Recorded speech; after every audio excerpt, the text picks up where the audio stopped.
La Voz de América presenta.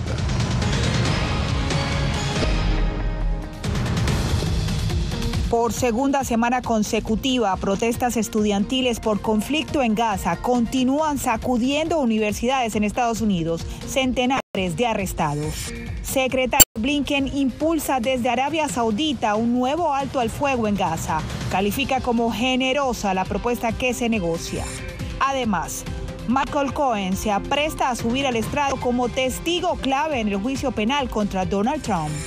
Y en México, otra voz acallada. El gremio periodístico reclama justicia por el asesinato de Roberto Carlos Figueroa.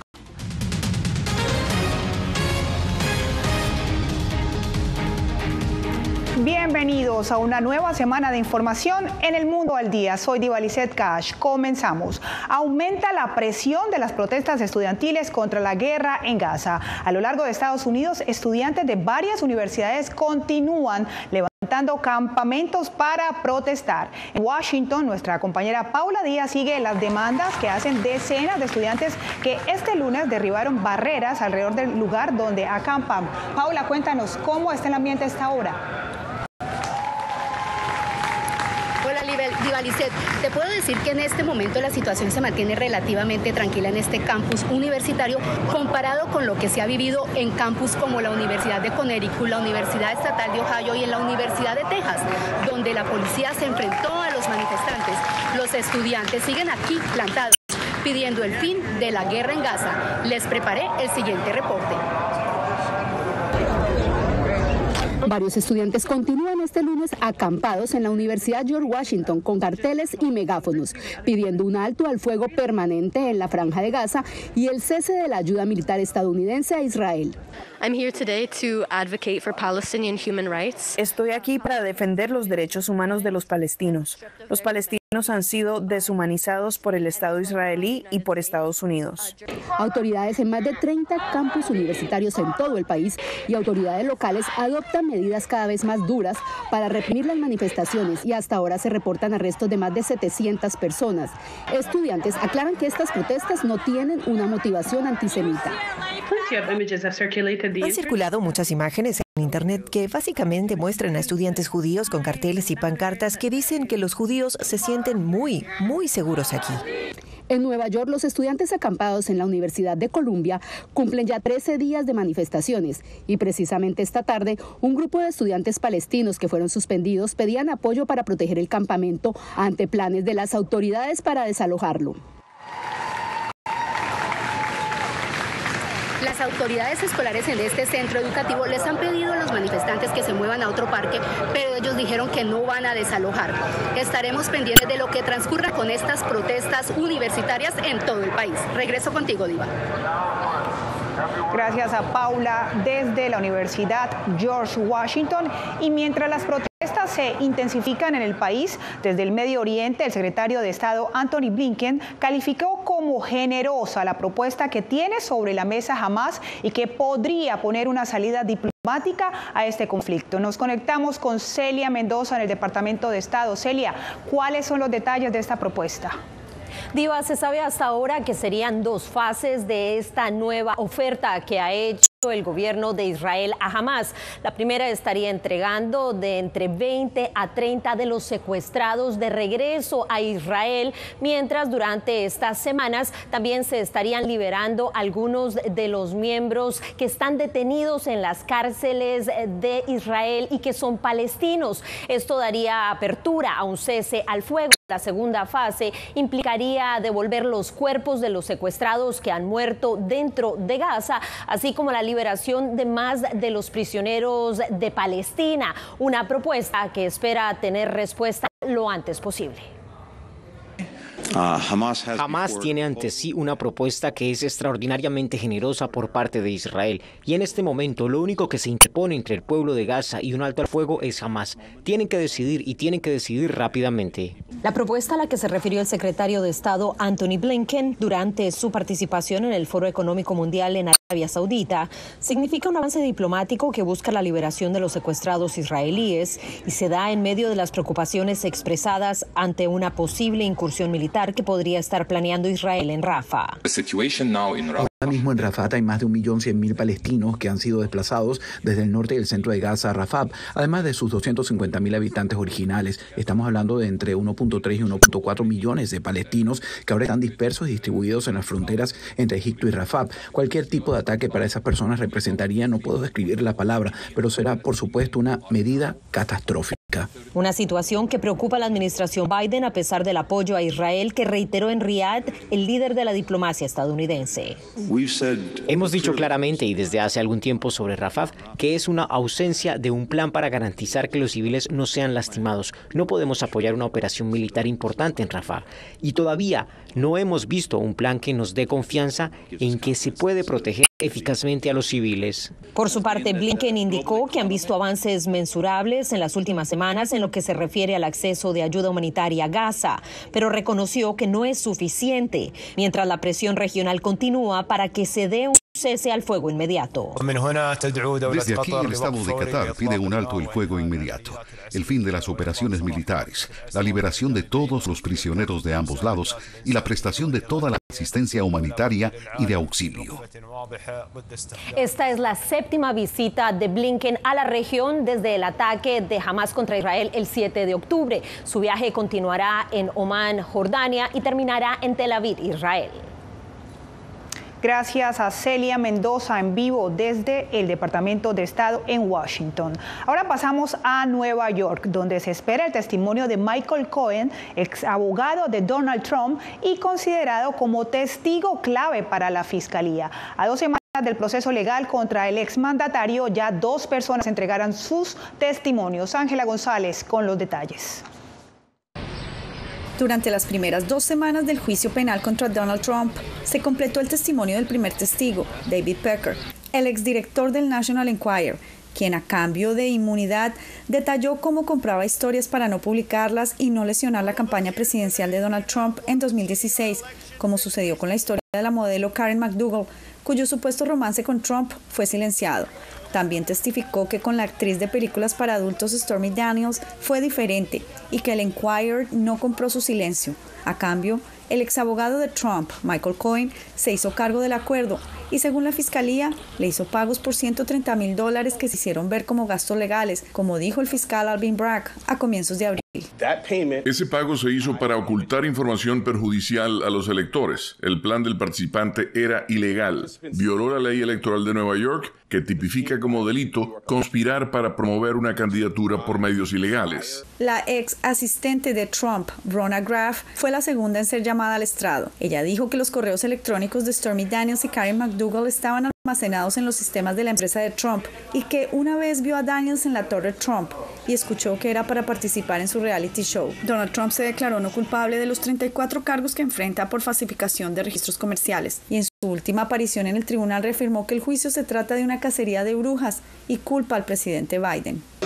Son 8 días que todos hemos estado sentados en este tribunal. Todo eso es una acusación de Biden. Es para intentar ganar una elección. El juez Juan Merchan deberá determinar si multa a Trump con $10,000 por haber quebrantado la ley de silencio. El juicio continuará este martes y se espera que el testigo clave de la fiscalía, Michael Cohen, sea llamado al estrado. Ángela González, Voz de América, Nueva York.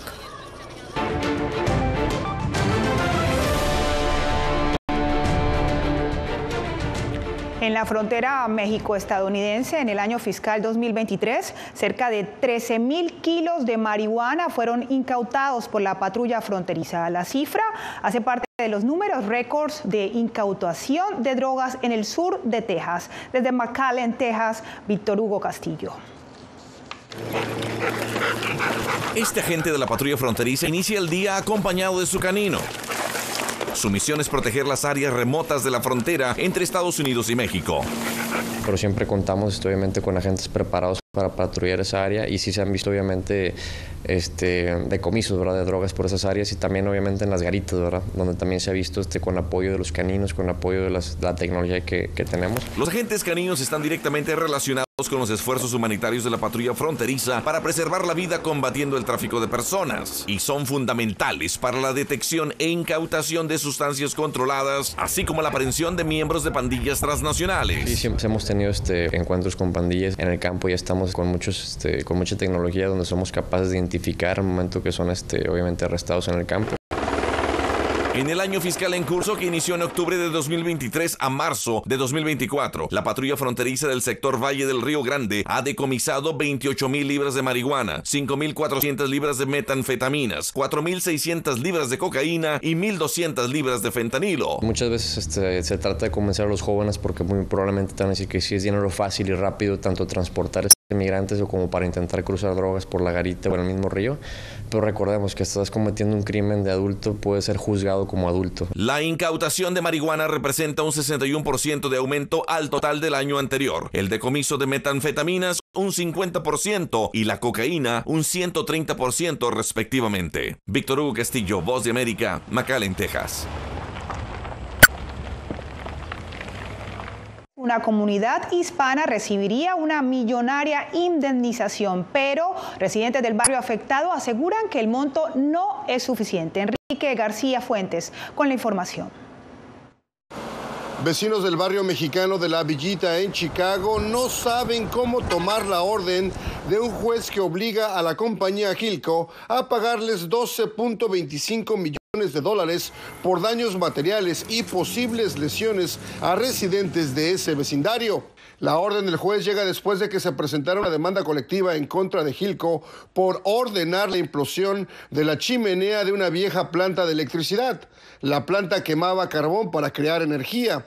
Con la demolición se creó una nube de polvo que cubrió el vecindario. Yo empecé a destornudar y a toser. Y ahora todo el tiempo ando con mi spray de asma. ¿Asma? Líderes comunitarios dicen que el dinero no es suficiente para cubrir los gastos de atención médica de los residentes. Debería de darnos más, ¿verdad? Porque no nomás afectó nuestra salud, pero a largo plazo. Otros están molestos porque supuestamente no les avisaron con anticipación cuándo se haría la implosión. Nos dimos cuenta de la demolición cuando ya se cayó, cuando vimos lo que ocasionó. La demolición de la chimenea se realizó el pasado 11 de abril del 2020 para completar la construcción de un masivo complejo de almacenamiento y distribución de productos, aquí, justamente al sur del barrio de La Villita. Hasta el momento, Hilco no se ha pronunciado con respecto a la orden del juez que obliga a una compensación monetaria para unos 21,000 residentes. Enrique García Fuentes, Voz de América, Chicago. Roberto Carlos Figueroa, un periodista y productor que había sido secuestrado y por quien su familia había pagado rescate, fue asesinado en Morelos, México. El gremio periodístico mexicano ahora reclama justicia por este crimen. Javier Egar con los detalles. La noche del viernes 26 de abril, la policía de Morelos encontró sin vida el cuerpo del reportero Roberto Carlos Figueroa, quien era crítico de las autoridades. Y te uniste a Cuauhtémoc Blanco y Andrés Manuel López Obrador y te vas a ir con la mafia del poder. Las últimas historias de Figueroa se enfocaron en el actual proceso electoral y las candidaturas estatales. Que hay datos que nos obligan a investigar que el móvil de este secuestro y homicidio se relaciona directamente con la actividad periodística de la víctima.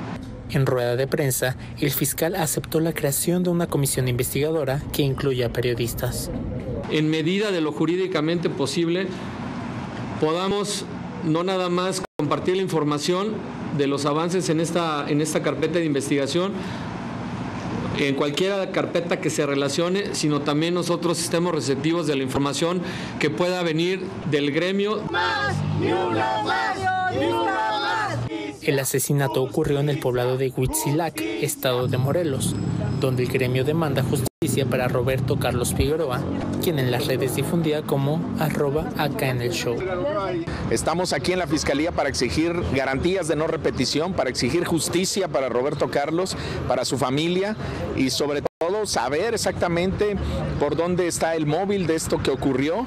También exigen otorgar medidas de protección a los familiares de Roberto Figueroa, así como a sus compañeros de trabajo. Javier Egar, Voz de América, México. En Venezuela se acercan las elecciones presidenciales y aumentan las detenciones. Detalles al volver.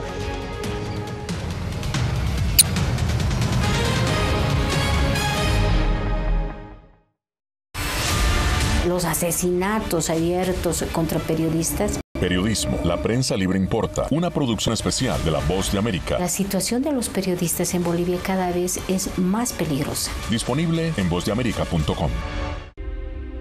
Una madre rusa busca desesperadamente a su hijo, desaparecido en territorio ucraniano durante la guerra.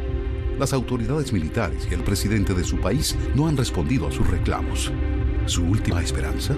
Ir a Ucrania y encontrarlo ella misma. Mam, все будет хорошо, я тебя люблю. La búsqueda de Olga. Все будет хорошо. Давай. Disponible en todas las plataformas de La Voz de América. Llenó de orgullo a su nación conquistando títulos alrededor del mundo.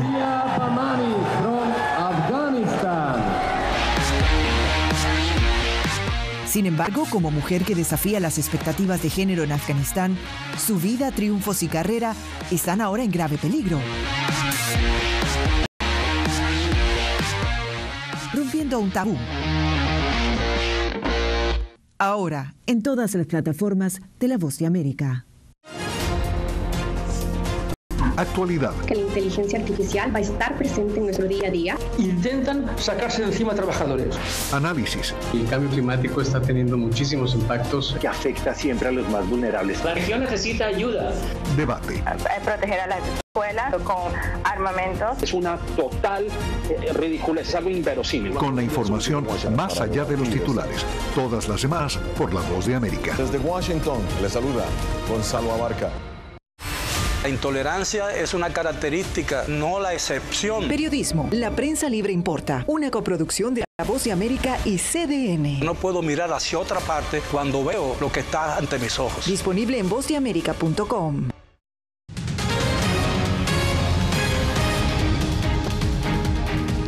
El fiscal general de Venezuela, Tarek William Saab, acusó este lunes a 4 líderes opositores de supuestamente tener vínculos con el exministro Tarek El Aissami para conspirar política y económicamente contra el gobierno nacional. Saab dijo que en esta supuesta trama también figura el ex embajador de Estados Unidos para asuntos de Venezuela, James Story, a quien califica como el enlace de una potencia extranjera en esta operación. Y aparece James Story como el enlace de una potencia extranjera para a todos ellos vincularlos uno a uno en esta grandísima acción brutal criminal contra nuestro país.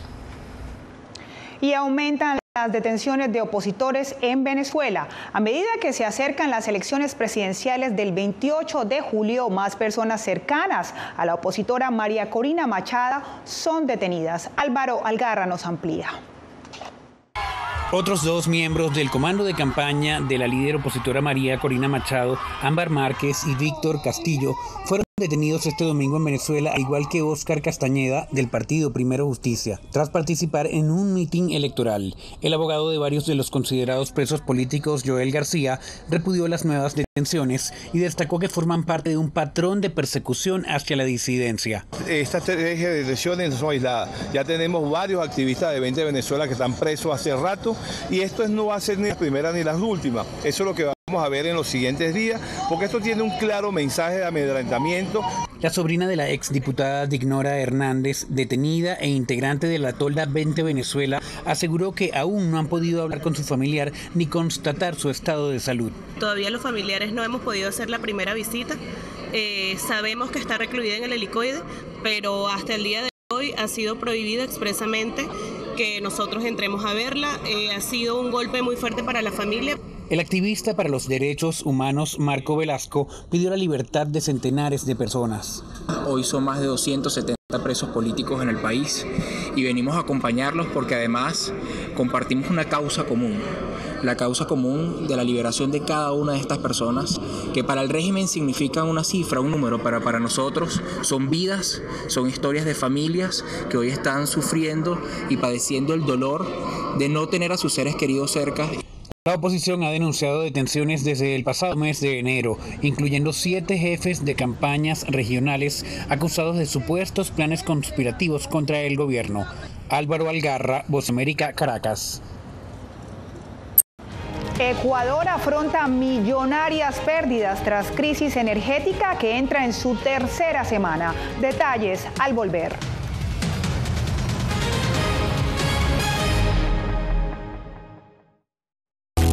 Uno de los mayores centros de producción global de opio está experimentando profundos cambios a medida que los talibanes intensifican su lucha contra la industria de la droga.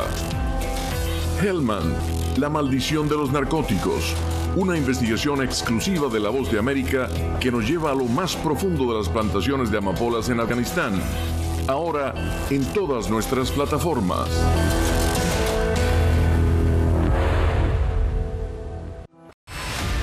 Decir que son fauna. Periodismo, la prensa libre importa. Una coproducción de La Voz de América y Teletica. Atentados directos contra los medios de comunicación. Disponible en vozdeamerica.com. Desde las ciudades más emblemáticas hasta los rincones más remotos del planeta. La Voz de América te trae las noticias más recientes. Con una garantía de credibilidad y balance. Como la mayor radiodifusora de noticias de Estados Unidos a la comunidad internacional, te ofrecemos una perspectiva única sobre la realidad de este país, Latinoamérica y el resto del mundo. Ya sea a través de radio, televisión, web o redes sociales, estamos a tu lado en cada plataforma.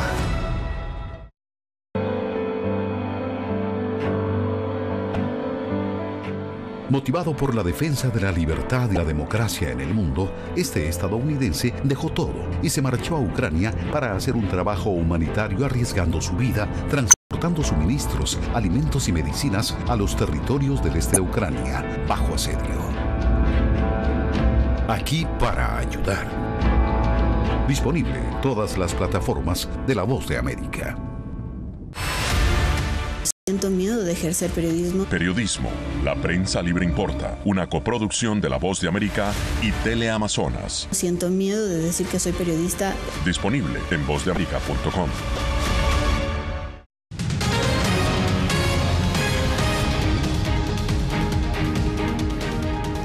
Pedro Sánchez, el presidente de gobierno de España, puso fin a las especulaciones sobre su renuncia y este lunes prometió seguir en el cargo y gobernar con aún más fuerza. Así, el mandatario intentó poner fin a lo que llamó una campaña de difamación contra su esposa, Begoña Gómez, acusada de corrupción por un tribunal que abrió un proceso preliminar.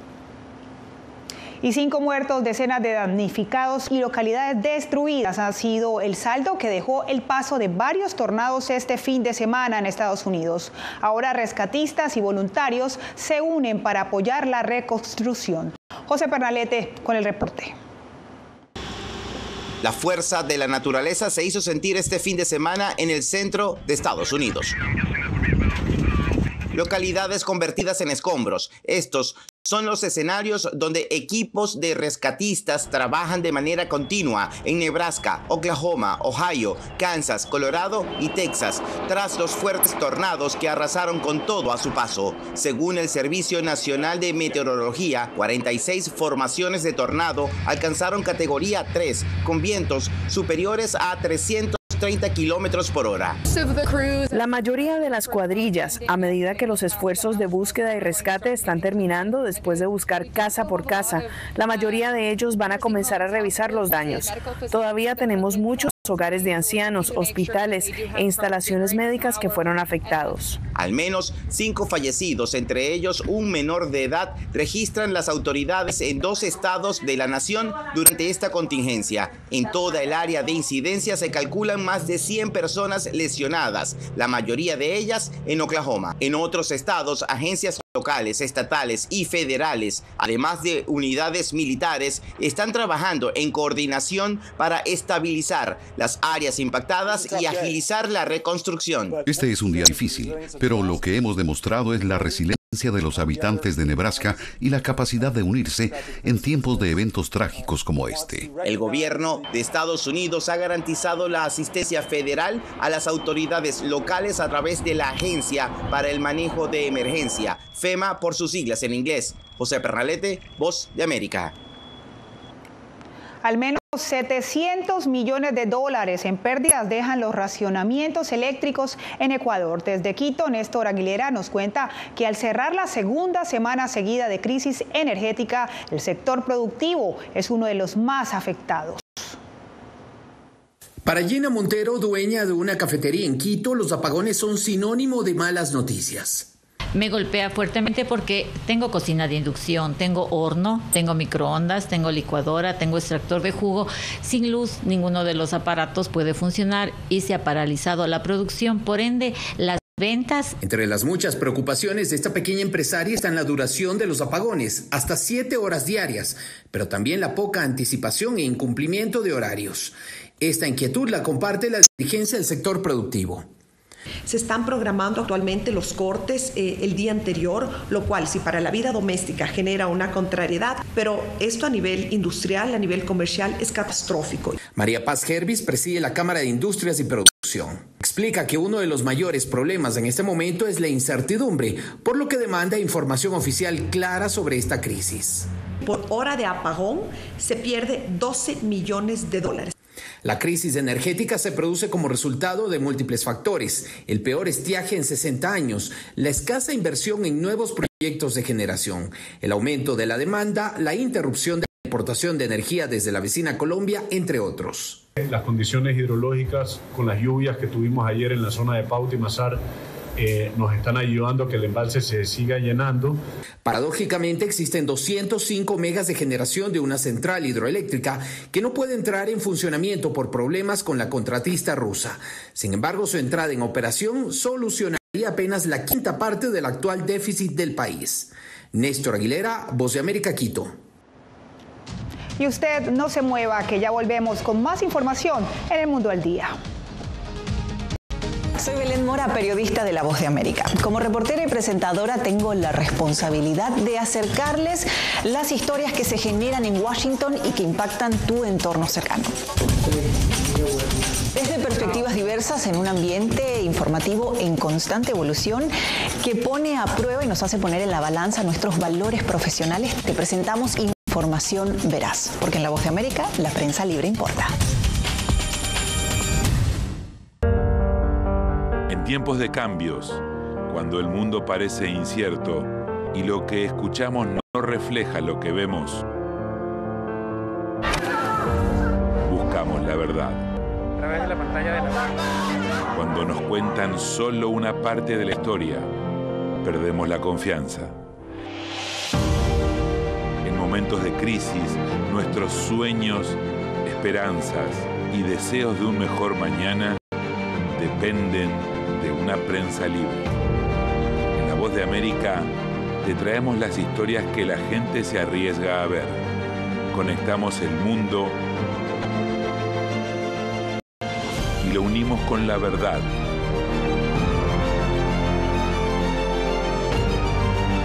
En La Voz de América te presentamos el panorama completo.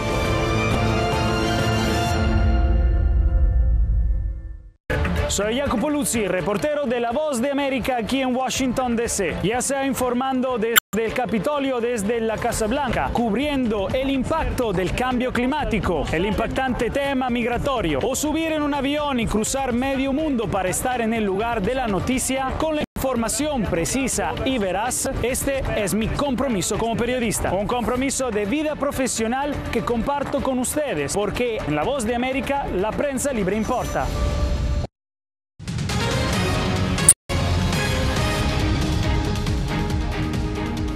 Las mascotas de los Juegos Olímpicos de París ahora podrán ser degustadas en su versión de chocolate. Nicolas Cloziot, un reconocido chocolatero, ideó la colección en una serie de capas de chocolate negro, blanco y rojo, denominada Colección Frige.